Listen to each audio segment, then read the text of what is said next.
السلام علیکم ورحمۃ اللہ وبرکاتہ۔ الحمدللہ رب العالمین الرحمن الرحیم مالک یوم الدین ایاک نعبد و ایاک نستعین۔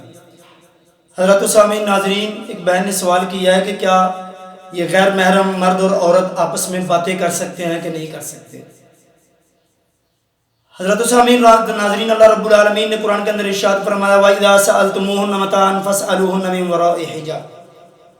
سورۃ احزاب کے اندر اللہ کے نبی صلی اللہ علیہ وسلم نے یہ باتیں اپنی ازواج کے لیے کہیں کہ اپنی ازواج کو اللہ تعالیٰ نے حکم دیا کہ نبی اپنی ازواج سے کہیں کہ وہ پردہ کیا کریں، جلابیب کے ساتھ اپنے آپ کو ڈھانپا کریں، اور امت کو یہ حکم دیا کہ جب کوئی تم میں سے کوئی مرد ان میں سے کوئی چیز مانگنے کے لیے، کوئی سوال کرنے کے لیے ان کے پاس جائے تو ان کو چاہیے کہ وہ پردے کے اندر رہتے ہوئے ان سے سوال کریں۔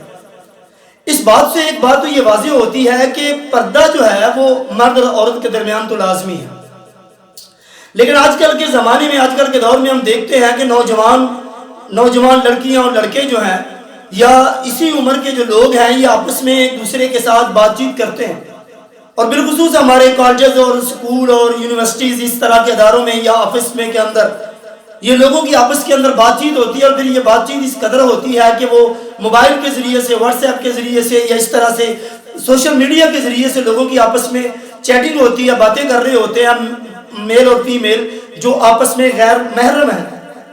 اب یہ دیکھیں کہ ہم نے جو باتیں کرنے والا سسٹم جو بنا رکھا ہے، اب اس کو ہم دیکھتے ہیں کہ یہ کس حد تک جائز ہے۔ اگر یہ باتیں کرنا جائز ہوتا، ہم سب سے پہلے دیکھیں کہ اب صحابہ کرام رضوان اجمعین نے پوچھا یا رسول اللہ ہمیں آپ یہ بتائیں کہ گناہ کیا ہے، گناہ کی ڈیفینیشن ہمیں بتائیں، گناہ کی تعریف بتائیں کہ ہم جو کام کریں اور کام کرنے سے پہلے ہمیں پتہ چل جائے کہ ہم گناہ کر رہے ہیں۔ پیارے پیغمبر نے بہت ہی پیارے کلمات کہے۔ آقا علیہ السلام فرماتے ہیں ما حاق فی صدرک، جب تمہارے دل کے اندر کوئی کھٹکا پیدا ہو جائے، ڈر لگ جائے، تو سمجھ لو تم گناہ کا کام کر رہے ہو۔ یہ گناہ کی نشانی ہے۔ ضروری نہیں ہے کہ گناہ کے بارے میں واضح کہا جائے کہ یہ ہی گناہ ہے، یہ گناہ ہے۔ جو کام کرتے ہوئے تمہیں ڈر لگ جائے، دل کے اندر خوف پیدا ہو جائے کہ وہ گناہ ہے۔ کیسے خوف؟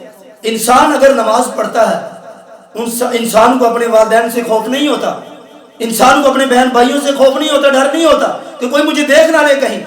لیکن جب انسان کوئی گناہ کرنے کے اوپر جاتا ہے تو انسان کو ڈر ہوتا ہے کہ کہیں میرے والد کو پتہ نہ چل جائے، کہیں میری والدہ کو پتہ نہ چل جائے، کہیں میرے رشتہ داروں کو پتہ نہ چل جائے، کہیں دوسرے لوگوں کو نہ پتہ چل جائے۔ اسی طرح سے جب انسان ایک جگہ پہ بات کر رہا ہوتا ہے، جب بہن بھائیوں میں آپس میں بات ہوتی ہے، اپنے قرب و جوار والے رشتہ داروں میں بات ہوتی ہے، تو اس بات کے اندر کسی کے دل میں ڈر نہیں ہوتا کہ دیکھنے والا کیا محسوس کرے گا۔ لیکن اگر کسی جگہ پر چھپ کر کوئی چیٹنگ کر رہا ہے، چھپ کر کسی جگہ پہ اگر کوئی واٹس ایپ کو یوز کر رہا ہے، چھپ کر اگر کسی جگہ پہ کوئی بات کر رہا ہے، یا آپس میں کوئی باتیں ہو رہی ہیں، اور ڈر کیا ہے؟ کہیں میرے والد کو پتہ نہ چل جائے، کہیں میری والدہ کو پتہ نہ چل جائے، کہیں میرے رشتہ داروں کو پتہ نہ چل جائے، ساری دنیا سے چھپا کر رہے ہوتے ہو، اس اللہ سے کیسے تم چھپاؤ گے جو اللہ سب کو دیکھ رہا ہے؟ اللہ تعالیٰ ہر چیز کو دیکھتے ہیں، علیم بذات الصدور ہے۔ تمہارے دلوں کے اندر کیا بات ہے اللہ اس کو بھی جان رہے ہوتے ہیں۔ دنیا سے چھپا رہے ہو لیکن اللہ سے کیسے چھپا سکتے ہو؟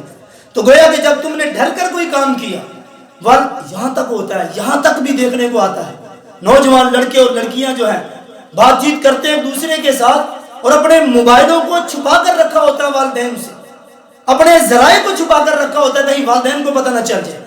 اگر اچھا کام ہے تو پھر کھلے عام کیوں نہیں کرتے؟ کھلے عام کرتے کیوں کرتے؟ اس لیے کہ یہ ہے ہی گناہ کا کام، برا کام ہے۔ اس گناہ کی وجہ سے انسان اپنے آپ کو بھی شرمندہ کرتا ہے، اپنے سر میں بھی مٹی ڈالتا ہے، اور یہاں تک کہ ساتھ ساتھ اپنے والدین کو بھی پوری دنیا کے اندر شرمندہ کر کے رکھ دیتا ہے۔ وہ والدین کے دل پہ کیا گزرتی ہوگی جن کا نوجوان بیٹا یا نوجوان بیٹی غیر محرم لوگوں کے ساتھ اپنے تعلقات بنا کر بیٹھا ہوا ہوگا، اور نہ جانے کیسی کیسی باتیں کرتے ہوں گے، بہودہ قسم کی باتیں ہوتی ہیں۔ اچھی باتیں تو ہوتی نہیں ہیں، بہودہ ہی باتیں ہوتی ہیں۔ اس قدر بہودہ باتیں ہوتی ہیں کہ انسان گناہ کے زمرے میں چلا جاتا ہے۔ ہم جو بات کر رہے ہوتے ہیں، فرشتے ان باتوں کو نوٹ کر رہے ہوتے ہیں، اور وہ گناہ کے زمرے میں ہمارے نامہ اعمال کے اندر وہ چیزیں لکھی جا رہی ہوتی ہیں۔ کیوں ہم غیرت نہیں کرتے؟ کیوں ہمیں خیال نہیں آتا؟ والدین ہمیں اس لیے پالتے ہیں، اس لیے ہمیں بڑا کرتے ہیں کہ ہم بڑے ہو کر ان کے ہی سر کے اندر مٹی ڈال دیں، ان کو ہی دنیا کے اندر رسوا کر دیں، ان کو ہی کسی کے منہ دکھانے کے قابل نہ چھوڑیں۔ اس سے بہتر ہوتا اگر والدین کو پتہ چل جاتا کہ یہ میرا بیٹا اور میری بیٹی بڑے ہو کر میرے لیے شرمندگی کا باعث بنے گی، تو میرے خیال میں والدین ہو سکتا ہے اس کو پیدا ہوتے ہی مار دیتے۔ زمانہ جاہلیت میں یہی لوگ کیا کرتے تھے، اپنی اولاد کو، بیٹیوں کو زندہ درگور کر دیتے تھے۔ کس وجہ سے کر دیتے تھے؟ یہی وجہ تھی کہ یہ بیٹیاں بڑی ہو کر ہمارے لیے شان کی قابل نہیں ہے، ہمارے لیے مردانگی کی قوت نہیں ہے، اس لیے ہم بیٹیوں کو زندہ درگور کر دیتے تھے۔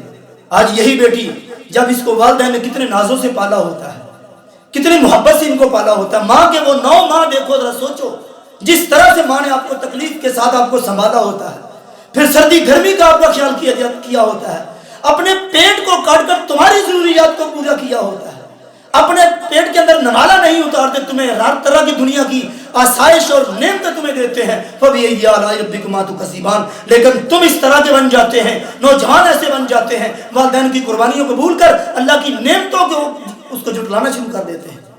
میرے بھائیوں ذرا سوچو، میری بیٹیوں ذرا سوچو، میری بہنوں ذرا سوچو کہ ہم کس ڈگر پہ جا رہے ہیں، ہم کیوں اپنے والدین کو شرمندہ کرنے پہ چلے ہوئے ہیں، وہ کام جو غلط ہے اس کام کو کرنے پہ کیوں ہم در پہ آگے، اور وہی والدین جو اپنی ساری زندگی کی قربانیاں کر کر کے تمہیں یہاں تک پہنچا دیتے ہیں، بڑے بڑے عہدوں میں لے جاتے ہیں، اس لیے کہ تم کل کو بڑے ہو کر، جوان ہو کر، بالغ ہو کر اسی والد کو گلی میں نکلنے کے قابل نہ چھوڑو۔ آؤ میرے بھائیوں، میری بیٹیوں، میرے بیٹوں، ذرا یہ سوچو کہ ہم کس ڈگر پہ جا رہے ہیں۔ اللہ کے نبی کیا فرماتے ہیں؟ اللہ کے نبی کی جو ازواج ہیں، دنیا میں ساری امت کی مائیں ہیں، ان کے بارے میں اللہ کیا فرماتے ہیں؟ وَإِذَا سَأَلْتُمُوهُنَّ مَتَاعًا فَاسْأَلُوهُنَّ مِنْ وَرَاءِ حِجَابٍ، جب تم ان سے بات کرو تو ان سے بات بھی ایسے کرو، پردے کے اندر رہتے ہوئے تم ان سے بات کرو۔ اور دوسرے مقام پر فرمایا قَوْلًا مَعْرُوفًا، ایک معیار کے مطابق بات کرنی چاہیے۔ جب کسی سے بات کرنی پڑ جائے، فار ایگزامپل کسی مجبوری میں کسی سے بات کرنی پڑ جائے، ایسا ہو جاتا ہے، کوئی گھر پہ آ جاتا ہے، کوئی باہر دستک دے دیتا ہے تو دروازے پہ بات کرنی پڑ جاتی ہے، تو اس کا بھی اللہ رب العالمین نے طریقہ بتایا کہ جب تم کسی غیر محرم سے اگر بات کرنی پڑ جائے، لیکن اس کا طریقہ کیا ہے؟ قولا معروفا، دستور کے مطابق بات کرنی چاہیے۔ وہ دستور کیا ہے؟ ٹو دی پوائنٹ بات کرنی چاہیے، جو سوال ہے اس کا جواب دینا چاہیے، نرم لہجے سے بات کرنے سے منع کیا اللہ کے نبی صلی اللہ علیہ وسلم نے۔ کوئی مرد، کوئی عورت کسی غیر مرد کے ساتھ نرم لہجے سے بات نہ کرے۔ کیوں؟ جب نرم لہجے سے بات کرو گے، دھیمے الفاظ میں بات کرو گے، پیارے طریقے سے بات کرو گے، تو ایٹومیٹکلی اس کے دل کے اندر شیطان وسوسے پیدا کر دے گا۔ انبیاء کی ازواج کو منع کیا، حالانکہ ان کے ساتھ گناہ کی کوئی چیز نہیں ہے، ان کو منع کیا، اور یہی بات کہی وَإِذَا سَأَلْتُمُوهُنَّ مَتَاعًا فَاسْأَلُوهُنَّ مِنْ وَرَاءِ حِجَابٍ ذَلِكُمْ أَطْهَرُ لِقُلُوبِكُمْ۔ کیوں یہ بات کہی کہ تم ان سے بات پردے میں کرو، ہو سکتا ہے کہیں تمہارے دل کے اندر کوئی برائی پیدا نہ ہو جائے۔ اللہ اکبر، نبی کی بیوی کے ساتھ کس کی برائی کا دل آ سکتا ہے؟ لیکن احتیاط کو دیکھتے ہوئے یہ سبق دیا امت کی عورتوں کو، امت کی بیٹیوں کو سبق دیا کہ تم ذرا خیال کیا کرو، ایسے نہیں آپ کو اللہ نے اگر جوانی دے دی ہے تم جس سے چاہے باتیں کرتے رہو، ساری رات، سارا دن بےہودہ قسم کی باتیں، اور ایسی باتیں کرتے ہیں انسان کے نامہ اعمال میں وہ باتیں لکھی جا رہی ہیں، اور وہ سارے کے سارے گناہ کر رہے ہیں۔ یہاں تک کہ حدیث کے اندر تو اگر کسی کی منگیتر ہے اس سے بھی بات کرنے کی اجازت نہیں ہے، کوئی مجبوری ہو جائے تو بات ہو جاتی ہے۔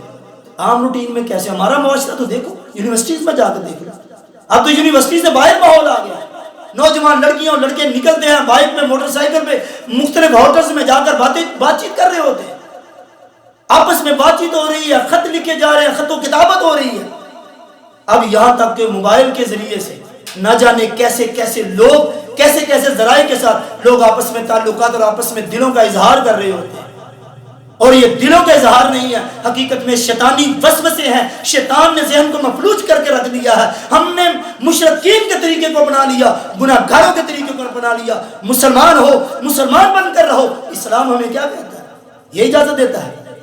اور وہ نوجوان ذرا سوچے، وہ نوجوان جو کسی کی لڑکی، کسی کی بیٹی کے ساتھ جو باتیں کرتا ہے اور اس طرح سے اپنے معاملات چلا رہا ہے، ذرا سوچے اگر اس کی بہن کسی کے ساتھ کرے، اس کی بیٹی کسی کے ساتھ کرے تو اس کے دل پہ کیا ہوگا؟ ذرا ایک دفعہ ایک سوچ کے مطابق اپنے آپ کو ذرا بالغ بنا کر دیکھیں۔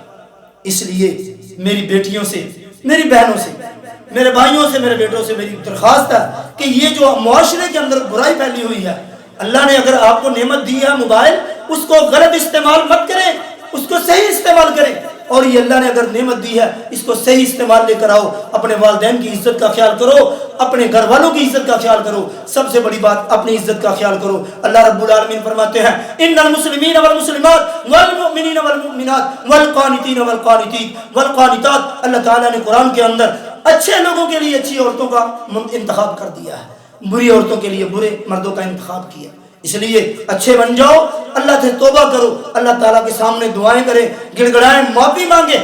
اگر ہم سے کوئی غلطی ہو چکی ہے تو اللہ تعالیٰ سے دعا ہے اللہ تعالیٰ ہمیں سب اس طرح کے شیطانی وسوسوں سے, اس طرح کی شیطانی گفتگو سے اور باتوں سے اور اپنے برے اظہار کرنے سے اللہ تعالیٰ ہم سب کو محفوظ رکھے. اللہ تعالیٰ سے دعا اللہ تعالیٰ ہم سب کو صحیح معنوں میں قرآن و سنت کو پڑھنے کی, اس پر عمل کرنے کی توفیق عنایت فرمائے. وآخر دعوانا الحمدللہ رب العالمین. والسلام.